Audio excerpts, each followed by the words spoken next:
600 accidents de chasse depuis l'ouverture, plusieurs morts, des dizaines de blessés graves.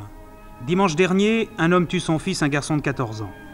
On n'a jamais vu cela depuis que la chasse est devenue un sport démocratique et que des milliers d'amateurs en ont fait leur distraction du dimanche. Plus grave encore, il y a quelques semaines, un industriel parisien, M. Lecomte, est tué dans des circonstances mystérieuses. Personne, parmi ses compagnons de chasse, ne se désignant comme responsable. Lieu du drame, Heudicourt dans l'Eure.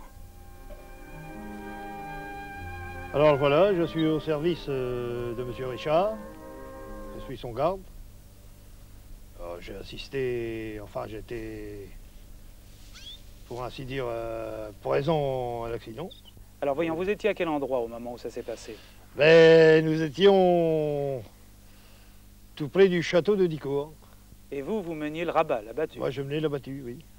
Alors vous avez continué à arpenter le terrain, puis tout d'un coup vous êtes arrivé. Alors qu'est-ce que vous avez vu? C'est-à-dire que c'était au bout d'un certain moment, ils ont appelé le docteur. Il y avait un docteur sur ma gauche, docteur Pistor. Ils l'ont appelé, quoi. Alors sans savoir pourquoi, puisque moi je croyais que c'était pour qu'il y avait un gibier de blessé, du coup qu'il avait un bon chien. On dit tiens, on appelle le docteur Pistor avec son chien pour aller chercher le gibier. Puis à un moment après, j'ai entendu arrêter la battue, il y a un blessé. Voilà, j'ai arrêté la battue. Et puis au bout d'un petit moment, on a vu un petit rassemblement. Donc la victime était tombée. On ne savait pas qu'il y avait quelqu'un. On dit il y a un blessé. Oh, j'ai pensé, c'est un qui l'a été plombé, c'est un qui s'est fait voir du plomb comme ça arrive quelquefois. Comme ça arrive souvent même. Et puis là, on est arrivé là-bas. Moi j'ai arrivé qu'on on finissait de le mettre en voiture. Pour l'enlever. C'est tout ce que j'ai vu. Sur le terrain, l'accident paraît invraisemblable. On chasse en plaine, à découvert. La ligne des tireurs à l'affût est à plus de 250 mètres des rabatteurs. Et pourtant, un homme est touché. Alors, monsieur Lecomte était à ce poste-là, n'est-ce pas? Il était ici, exactement, ici au bâton. Mais où c'est que ce bâton-là, il est là. Oui. Il était là. Et on a tiré d'où? Et alors, monsieur Richard, le président de chasse, a tiré de la route, là-bas, 275 mètres. Et la balle est parvenue jusqu'à la planche. Là, voilà. Le trou qu'elle a fait, qu'elle a perforé un peu le bal. Puis la balle est tombée là. Ça fait 35 ans qu'elle s'y garde. Je n'ai jamais vu un accident comme ça. La chasse, quand on l'aime, c'est passionnant. Même et surtout sans le romantisme de la littérature spécialisée. Sans la poétiser et sans la haïr, il reste qu'elle est avant tout une ambiance, un climat. Notre propos n'est pas ici d'engager un débat. Le gibier garde toujours sa chance, vous allez le voir dans un instant. On peut être pour ou contre, comme on est pour ou contre les courses de taureaux. Mais là n'est pas la question. Aujourd'hui, on tue aussi des chasseurs. Pourquoi ?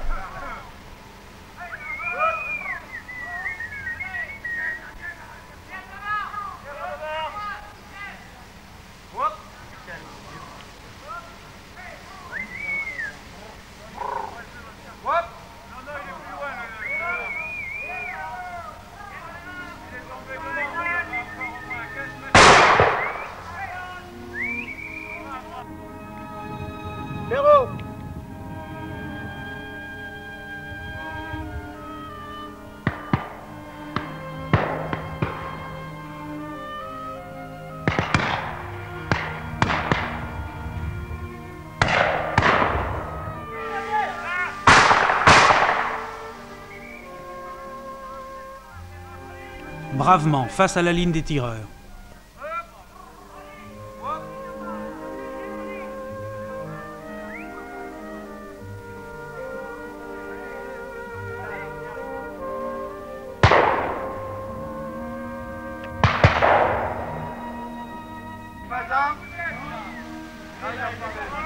Quoi qu'il en soit, en l'état actuel de la législation, peut-on faire quelque chose?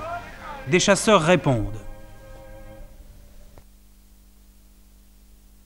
Eh bien, dans les battues, en principe, quand on part, surtout à l'ouverture de la chasse, où c'est dangereux, c'est dans les betteraves, par exemple, dans tous les couverts.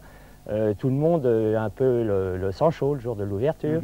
Alors, quand on arrive à un certain moment, qu'on a poussé les perdreaux dans les couverts, ça part de tous côtés. Alors, les gens ont tendance à ne pas écouter. Alors, c'est là, à ce moment-là, que je commence à rentrer en ligne et dire il faut tout de même freiner un petit peu. Oui. Alors, ça freine les gens. Il y a des moments, ça ne va pas toujours tout seul, mais c'est ce qui évite en principe les accidents. Dans ces conditions, quelles sont à votre avis les mesures de sécurité indispensables qu'il faut prendre lorsqu'on chasse en collectivité comme vous? Mais je crois qu'une des premières précautions est de ne jamais conserver des cartouches en dehors des battues dans son fusil. Très souvent, un chasseur peut, en ayant conservé des cartouches dans son fusil, a pu actionner la gâchette et provoquer un accident. C'est à votre avis le précepte numéro 1? Oui, évidemment, mais ça c'est sûr. Et en plus, il y a une chose très importante, à mon avis, c'est la façon de tenir son fusil. Il y a à peu près 2 façons de tenir son fusil correct, à mon avis. C'est de le tenir cassé sous son bras, ou alors fermé et... Comme ça, sur l'épaule, c'est ça. Et une façon extrêmement dangereuse qui est de le tenir comme ceci. Et de balayer, c'est ça. Parce qu'on balaye. Alors ça, c'est une chose qu'on voit assez souvent en battue. Ça s'appelle d'ailleurs la façon assassine. Assassine, car on voit les yeux noirs du canon qui se promènent de son voisin, c'est très très agréable. Précaution les plus élémentaires, c'est quand on voit une pièce de gibier, il faut la laisser filer si on n'est pas certain d'avoir le champ libre et de pouvoir tirer. Monsieur, j'ai une idée, je ne sais pas ce qu'elle vaut. Évidemment, rien ne ressemble plus à une cartouche ordinaire qu'une cartouche qui tue, une cartouche ou une balle. Mais est-ce qu'on ne pourrait pas différencier la couleur carrément, faire que tous les armuriers se mettent d'accord pour avoir une certaine couleur qui serait par exemple noire et qui montrerait que c'est ou de la chevrotine ou une balle, parce qu'on peut très bien se tromper quand on a dans une cartouchière les 2 espèces. Monsieur, vous êtes chasseur, vous avez été au courant comme tout le monde de cet accident de Dicourt. Quelle est votre opinion? Moi j'ai l'impression qu'en plaine, c'est extrêmement difficile d'avoir un accident grave. C'est un accident qui a été sans doute provoqué par une erreur d'un chasseur qui a dû mettre une balle ou une chevrotine par erreur, mais en plaine, je ne trouve pas que la chasse soit très dangereuse.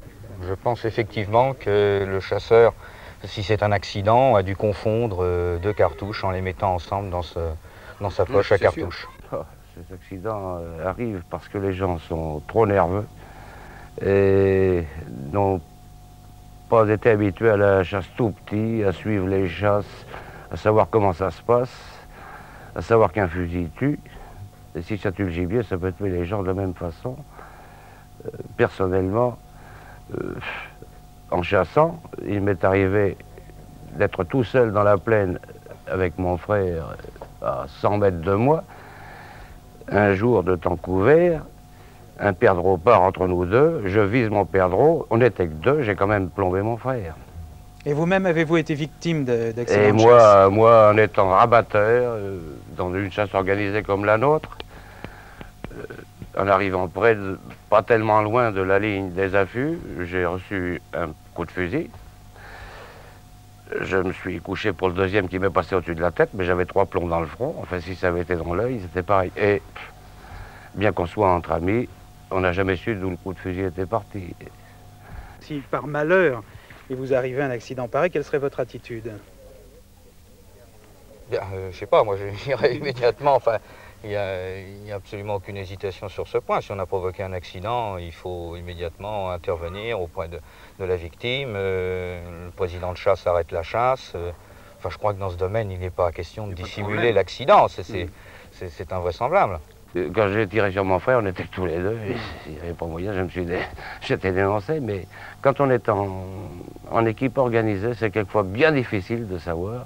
Ah ben moi, c'est-à-dire que je vous dirais que je n'aurais pas mis de chevrotine ou de balle, oui. D'abord. Si bien que je n'aurais peut-être pas dit que c'est moi qui avais tiré, parce que je n'aurais pas su que j'avais mis une chevrotine ou une balle. Je trouve que c'est une chose absolument, je sais pas, qui me semble assez invraisemblable. Oui. Non, mais enfin, si vous aviez provoqué un accident... Je l'aurais dit immédiatement. D'ailleurs, il m'est arrivé d'envoyer des plombs à des camarades.